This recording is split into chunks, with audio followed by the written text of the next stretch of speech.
안녕하세요. 박용덕입니다. 2023년 제34회 공인중개사 시험 대비 여단아 200선 해설 강의를 하도록 하겠습니다. 161번입니다.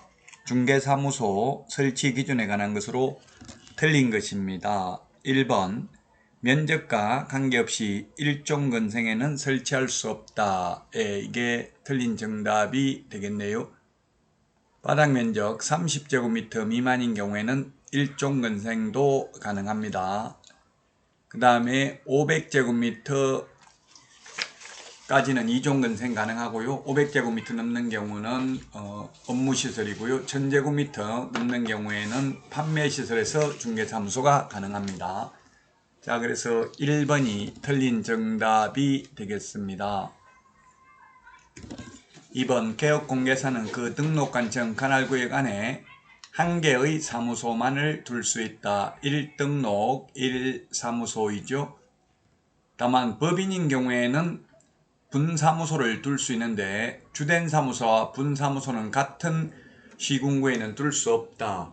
예, 그렇습니다. 분사무소는 주된 사무소가 속한 시군구를 제외한 시군구별로 설치하되 시군구별로 일개소를 초과할 수 없기 때문이죠. 자, 그 다음에 4번 분사무소 설치 신고는 주된 사무소 등록관청에 해야 됩니다. 우리 암기 프린터 4번에 보면 분사무소 설치 신고, 분사무소 이전 신고, 분사무소에서 사용할 인장 등록, 분사무소 업무정지, 전부 휴업신고, 폐업신고, 재개신고 모두 주된 사무소 등록관청입니다. 다만 분사무소에서 중개행위를 하였을 경우 주택에 대한 중개보수는 분사무소 관할 시도 조례가 정하는 보수를 받습니다. 그리고 분사무소에 대한 지도감독은 주된 사무소 등록관청도 가능하고 분사무소 소재지 시장군수구청장도 가능합니다. 자, 그 다음에 분사무소 설치 신고할 때 책임자 자격증 사본 제출하지 않는다. 우리 암기 프린트 51번에 1번부터 3번까지 자격증 제출하지 않는다고 되어 있습니다. 등록 신청 분사무소 설치 신고, 소속 공인중개사 고용 신고할 때도 자격증 사본 제출하지 않습니다. 그러나 거래정보사업자 지정 신청할 때와 매수 신청 대리인 등록 신청할 때는 자격증 사본 제출한다 라고 암기 프린트 51번, 4번, 5번에 있죠. 암기 프린트는 네이버 카페 박용덕 박사의 부동산 여행에서 다운로드 받을 수 있습니다. 자, 다음은 162번입니다. 고용인에 대해서 옳은 것입니다. 고용인은 실무교육을 받아야 된다 했는데 모든 고용인이 다 받는 게 아니라 소속공인중개사만 받죠. 그래서 틀렸고 2번 소속공인중개사 또는 보조원의 모든 행위가 아니라 업무상 행위는 그를 고용한 개업공개사의 행위로 추정한다가 아니라 본다. 모든이라고 해서 X고요. 자, 그 다음에 고용관계 종료하려고 하는 때 미리 하는 게 아니라 사후 10일 이내. 고용신고는 업무개 시전입니다. 자, 그 다음에 4번이 올해 신설된 내용이죠. 보조원은 개공 플러스 소공을 합한 숫자의 5배수를 초과해서 고용할 수 없습니다. 5번 소속공인중개사는 중개행위에 사용할 인장으로 인감증명법에 따라 신고한 인장을 등록해야 된다 했는데 X죠. 개인은 인감도장 아니라도 됩니다. 그러나 법인인 경우에는 상업등기규칙에 의해서 신고한 법인의 인장이어야 합니다. 163번입니다.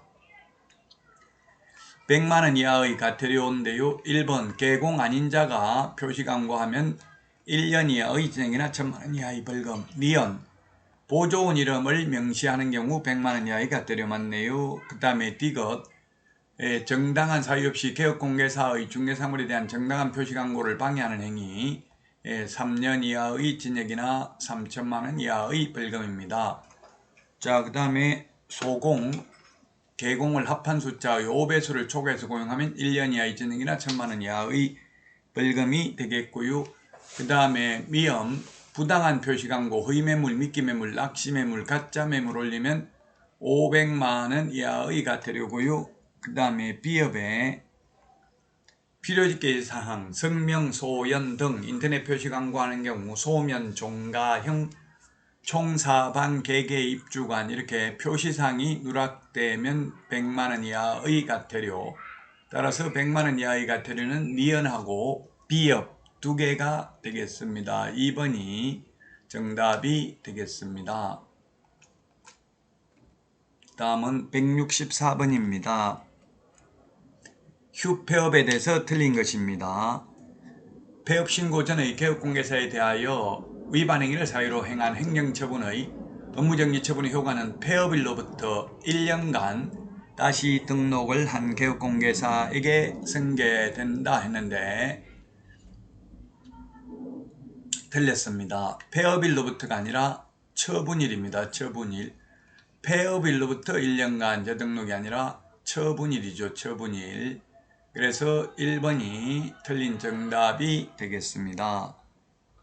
2번 개업공개사가 폐업신고를 한 후 1년 이내에 소속공개사로 고용신고되는 경우 그 소속공개사는 실무교육 받지 않아도 된다. 그렇습니다. 실무교육, 직무교육, 매수 신청 대리 실무교육, 즉 사전교육의 유효기간은 1년입니다. 교육받고 1년 안에 개업하거나 취직 안 하면 다시 실무교육 받아야 되고요. 그만두고 1년 안에 다시 소속공개사로 취직하거나 개업하려면 실무교육 안 받아도 됩니다. 사전교육의 유효기간은 1년입니다.